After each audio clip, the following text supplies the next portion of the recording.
Hi, thanks for joining me on this video. Today I'm going to be speaking to you about a topic that I'm finding there's a lot of feistiness out there amongst people who have been practicing spirituality and personal development for quite some time now and have been manifesting some results but have not been able to manifest results in their absolute fullness and even in overflow. As I said, there's a lot of feistiness, there's a lot of anger, and I think it's bloody awesome that there is, because people are starting to wake up to the denial that they have been in. So let's talk about how you can have your life fall into place. Wouldn't it be wonderful if things just fell into place without any efforting and without any resistance? So let me speak to that.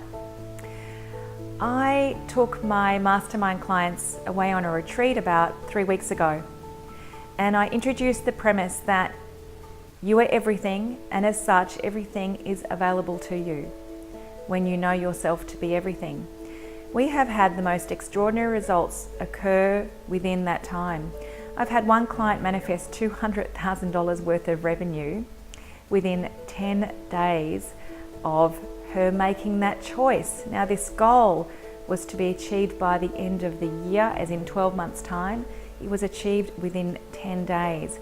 Why? Because she played with the idea that she is everything, and as such, she has transformed her mindset to believe that everything is available to her, and as such, she has experienced that in her 3D physical reality. Now, for this not to be a delusion, because I know that this is where spirituality and personal development get misused and a whole lot of disillusionment happens as a consequence of that, we need to talk about a couple of things. First of all, for you to believe that you are everything and you to integrate that in your life and have things fall into place, the everything ones that you wish for to fall into place, you have to do some house cleaning. So if you have not believed that you are everything, if you have bought into the idea that you are this human person who's this body and who's this mind and is walking the earth separately to everything else, then let me tell you, we're not playing with the premise, or you're not playing with the premise that you're everything. You're playing with the premise that you're separate. And when you're playing with the premise that you're separate, 1 + 1 can only ever equal 2. You will only get information resourced from your thinking, you know, that thinking mind that kind of has you go around in circles and gets very busy in there, and normally not much happens if you engage with action that has come from your thinking mind in the first instance. And when you believe that you are separate, things will take time. There will be a linear process to how things work. And that is not at all in alignment with the premise that you are everything, that you are actually a soul in this human body that has come to this human life to experience yourself as everything. So first of all, clean house on any idea that you have that you are separate, this separate human person walking this earth all alone, when it is untrue. Just look at nature. A tree is not separate from the ground, which is not separate from the sky, which is not separate from the rain that falls, which is not separate to the sun that nourishes the tree. We're exactly the same. Now again, for this not to be a delusion, we need to keep cleaning house. Let me speak to some other areas for you to think about if you have some house cleaning to do internally. So the second piece I'd like to speak to you is about your sense of worthiness. So this is something that I see over and over again, and it's to do with our upbringing, it's to do with how our society in general thinks and I guess accepts life as. There's this insidious undercurrent that for us to be deserving of everything that we would love, that we have to earn our stripes in order to be worthy of that we have to work really hard for that things have to take time and we have to slog our guts out. And if we slog our guts out, then we will be worthy of receiving what it is that we have been going for. Now, I don't see anything valiant in believing that we have to slog our guts out to experience everything that we would love and to experience ourselves as everything. Because all that I've witnessed, both in myself and in people that I observe, is so much suffering. And suffering belongs to our idea that we're separate, not to the idea that we're everything. So that is something to clean house of. There is nothing that you need to do to be worthy of deserving what it is that you will love. The only thing that there is to do is to clean house on the belief that you are undeserving of that.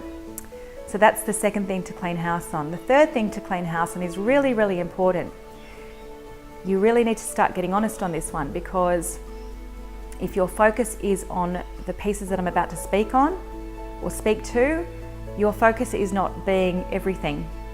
So another thing that society loves to spend time on and pay attention to and give energy to is on smallness, on drama, and on small talk. Just think about how much time gets used up in believing that we are small and playing small.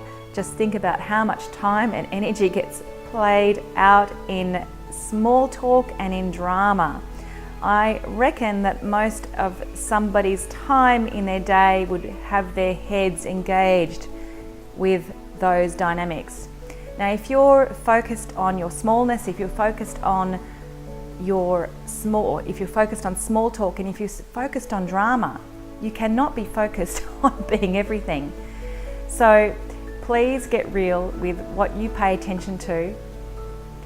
Perhaps there's even some kind of addiction or a habit to paying attention or focusing on those things. But in your exploration, your private exploration, I'd just like to ask you to ponder, what do you get back from that? Because I bet it's not very much that's enjoyable and in alignment with what it is that you say that you would love to experience. So please clean house on that. Now finally, if you have engaged with the idea that you are everything and as such everything is available to you, if you have cleaned house on believing that you need to be deserving of receiving everything that you will love by working your guts out, if you've cleaned house on that, and if you have cleaned house on your attention going to smallness, drama and small talk, well, your whole sense of presence is going to be a whole lot more spacious and a whole lot more open to receiving the information that you are calling in to act upon, to bridge the gap from where you're at now to actually manifesting your goals in 3D reality in fullness or overflow. Your sense of presence is going to be attuned to something different to small talk and drama. It's going to feel and become very attuned to receiving information through the senses that you have that give you direct access to the information that is the right information for you to take action on in your life. So there are different, modes of receipt of this information that's the right information for you to act on. So there's the sense of feeling. So sometimes people get a feeling inside their body, and I often feel this. I get a feeling inside of my body and I don't quite know what it means, so I get present with what that feeling is saying to me or wants to say to me until such time that I'm actually able to translate that feeling into words. I often work with this sense of feeling with my clients. I don't know what it means in the beginning, but if I give it some presence, I'm slowly able to translate it into words. So check out if you or one of your modes of receiving is feeling that you can feel stuff, that you get this gut feeling, and that it is information that when you work with it gives you exactly what it is that you want. Another mode of information that I particularly work with is the mode of hearing. So if you get really present, you might realize that you can actually hear information coming through the senses of your hearing. For me, I notice that my right ear starts to become hot, and I notice that it's my right ear that I can hear a voice, and that the voice has no personality other than sometimes being direct. It's not male or female, and I hear information coming through. Now, I have created incredible overflow from engaging with my sense of hearing. So notice if your mode of receiving is your sense of hearing. Then we also have our sense of sight. And our sense of sight is where our imagination, where we can actually visually see things. I have a client who's an interior designer. We call her the visual poet because her mode of receiving is her visions. She sees visions unfold before her eyes, not only rooms that she designs, but also information that is coming to her. She sees it in words, she sees it in pictures and colour and form.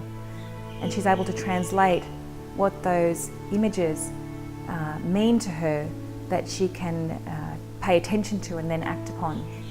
And then we have the mode of receiving of knowingness, where things just come to you. It's almost like as if they land and you just know something, and there's no rational reason behind your knowing, but there's just this great sense of certainty with the information that has literally arrived in your body.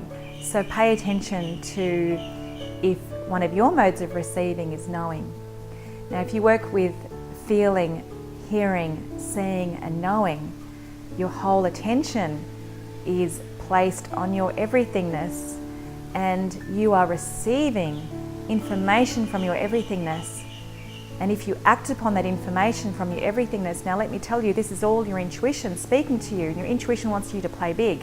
If you ignore that information, guess what?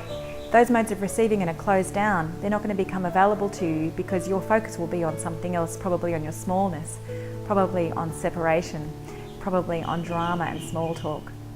So please start opening up to the different modes of receiving. Please know that you are everything. Please remember that you are not separate. Please remember to pay attention to where you place your focus and allow the information to drop into your world. Act on that information and just see how everything falls into place. This is not fantasy. This is absolute reality. It's a new reality for you to play with. I look forward to hearing how you go and to the manifestations, to the magical manifestations that occur in your life as a result of you knowing that you are everything. Thank you. If you feel that you can no longer for even one more moment play small, feel mediocre, cut yourself off at the knees and experience just some results and not the fullness of the results that you can experience internally within yourself and externally in your life, whether that be in your business or your relationships or your finances or your health. I would love for you to download this free video series that I've created. The video series is entitled The 5 Costly Mistakes Business Owners Make. And it contains all the premises that all of my clients work through as they learn to value themselves and they learn to make choices that are relevant to them and that have come through them because they are authentic to them. So download this free video series, and I really look forward to getting your feedback on how applying the principles that I teach have impacted your life in a really positive way. We don't have to play small anymore. The world is waiting for you to stand tall and play big, and so is your family. And it's really not that hard. Have an amazing time implementing the strategies, and I just want to end by saying that authenticity is profitable.